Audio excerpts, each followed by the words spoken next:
This is the way. This is the way. This is the way.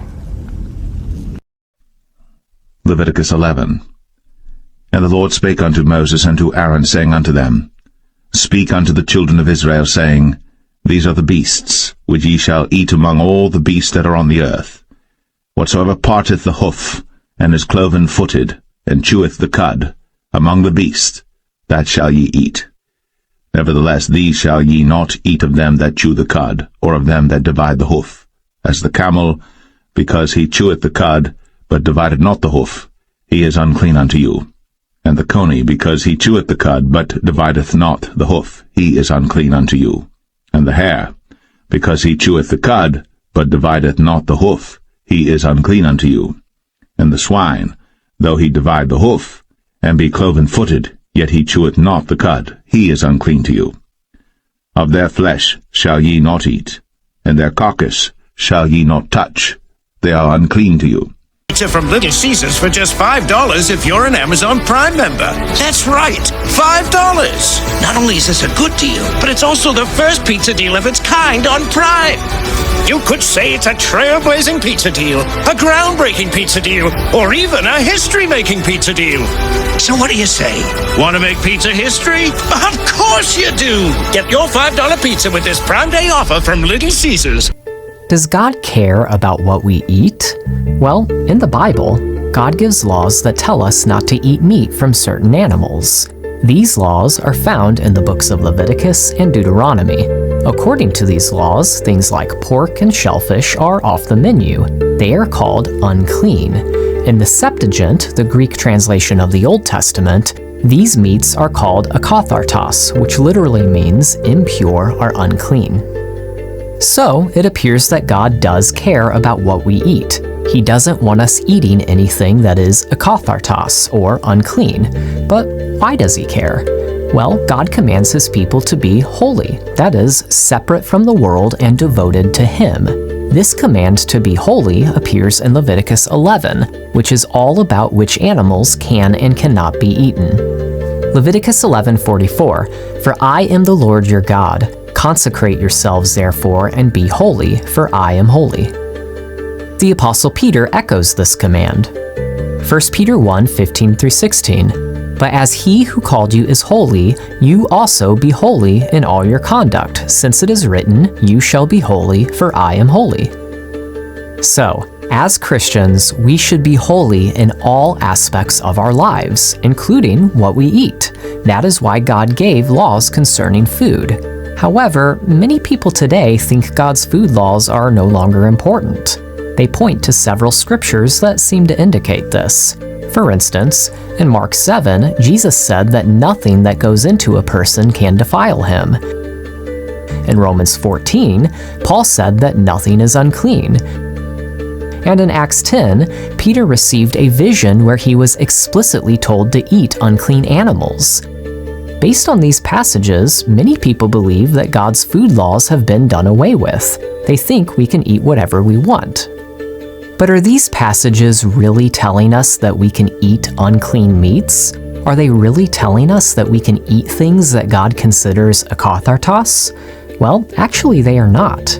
It turns out that there are two Greek words in the New Testament that are translated as unclean. One is akathartos, which refers to things like pork and shellfish, that is, things that are prohibited by God's law and that God says we should avoid eating in order to be holy. But there is another word that is sometimes translated as unclean. That is the word koinos. Koinos means common or defiled. Jewish tradition held that foods could become defiled, or koinos, when they come into contact with certain things or certain people. So, some Jewish groups in the first century, like the Pharisees, avoided not just foods that were akathartos, that is, foods prohibited by God's law, but also foods that were koinos, that is, foods that have been defiled according to their extra-biblical tradition. These shall ye eat of all that are in the waters. Whatsoever hath fins and scales in the waters, in the seas, and in the rivers, them shall ye eat. And all that have not fins and scales in the seas, and in the rivers, of all that move in the waters, and of any living thing which is in the waters, they shall be an abomination unto you.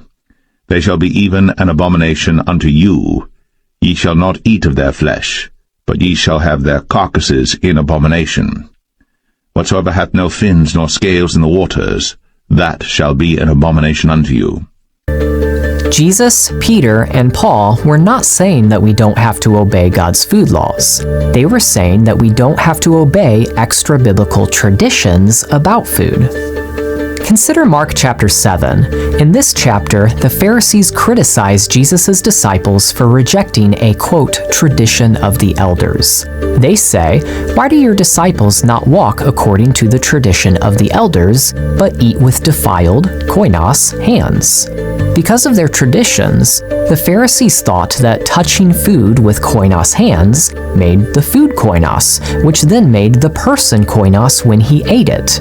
The term akathartos, meaning meats prohibited by God's law, is not used anywhere in this passage.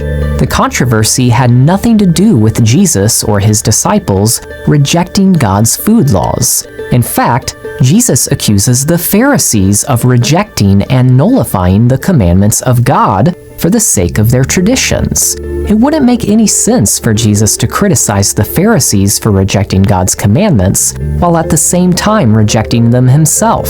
So, in Mark 7, Jesus did not reject God's food laws. He rejected the tradition that a person became defiled if he ate food that was touched with defiled hands. What about Romans 14?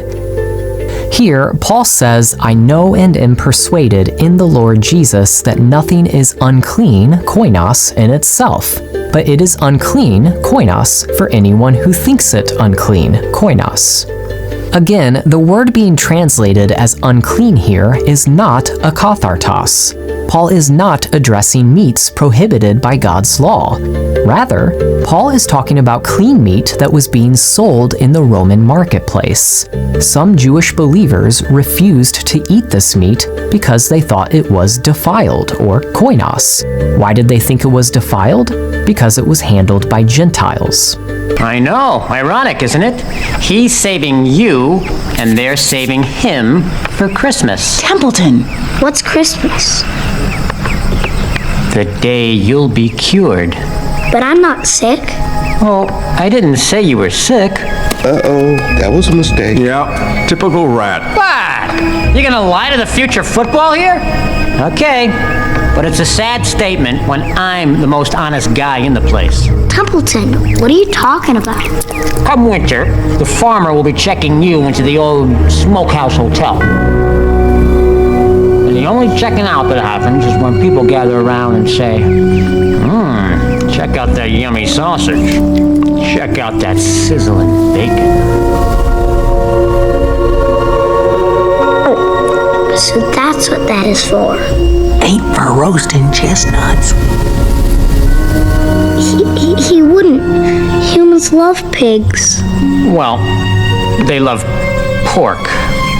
And these are they which ye shall have in abomination among the fowls. They shall not be eaten.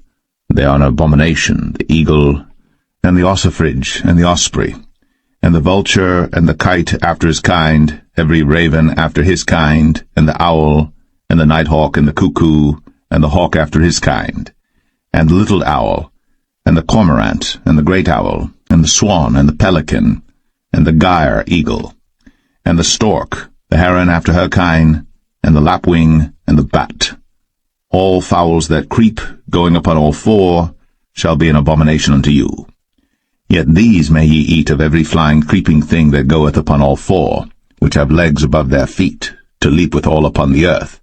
Even these of them ye may eat, the locust after his kind, and the bald locust after his kind, and the beetle after his kind, and the grasshopper after his kind. But all other flying creeping things which have 4 feet shall be an abomination unto you. These also shall be unclean unto you among the creeping things that creep upon the earth, the weasel, and the mouse, and the tortoise after his kind, and the ferret, and the chameleon, and the lizard, and the snail, and the mole. For I am the Lord your God. Ye shall therefore sanctify yourselves, and ye shall be holy, for I am holy. Neither shall ye defile yourselves with any manner of creeping thing that creepeth upon the earth. For I am the Lord that bringeth you up out of the land of Egypt, to be your God. Ye shall therefore be holy, for I am holy. This is the law of the beasts, and of the fowl, and of every living creature that moveth in the waters, and of every creature that creepeth upon the earth, to make a difference between the unclean and the clean, and between the beast that may be eaten, and the beast that may not be eaten.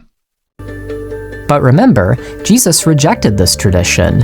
He said that koinos hands cannot make the food or the person who eats it defiled. And here, Paul also rejects this tradition. He says that nothing is koinos.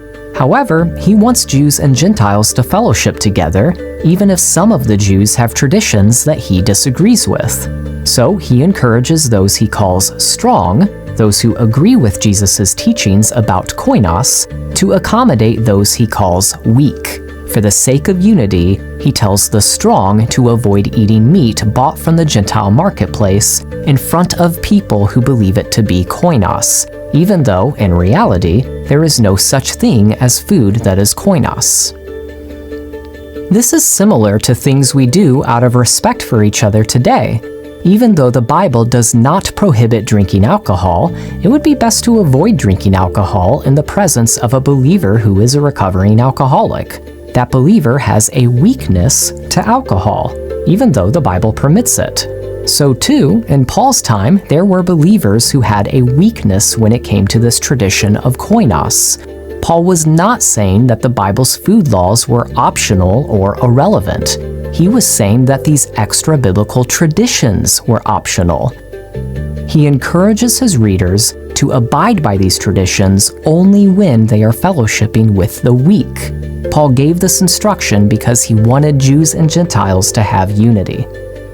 So then, what about Acts 10?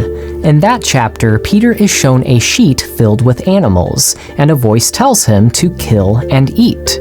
Peter responds, "By no means, Lord, for I have never eaten anything that is common, koinos, or unclean, akathartos." So here, both words, koinos and akathartos, are used. Well, then it seems like God is telling Peter to kill and eat animals that are akathartos here. That pretty much settles the matter, doesn't it? Doesn't that mean that God is okay with us eating unclean animals? Well, not so fast. Actually, God was not telling Peter to eat the unclean animals in the sheet. But the most critical thing about this is that this vision wasn't about animals at all. As we learn later on in the passage, this vision actually had to do with people. God wanted Peter to quit thinking that he was defiled if he hung out with Gentiles. The vision showed Peter that the social divisions between Jews and Gentiles were entirely man-made. As Peter said, "God has shown me that I should not call any person common, koinos, or unclean, akathartos." Peter's vision had nothing to do with abolishing God's food laws. It had to do with accepting Gentiles as full members of the kingdom of God, rather than as unclean second-class citizens. So, does God care about what we eat? Yes, he does. There are 2 full chapters of the Bible devoted to telling us what to eat and not to eat. And the passages that seem to contradict those chapters do not actually contradict them at all. The Bible does not argue against God's food laws. It argues against extra-biblical traditions that formed unnecessary barriers between Jews and Gentiles.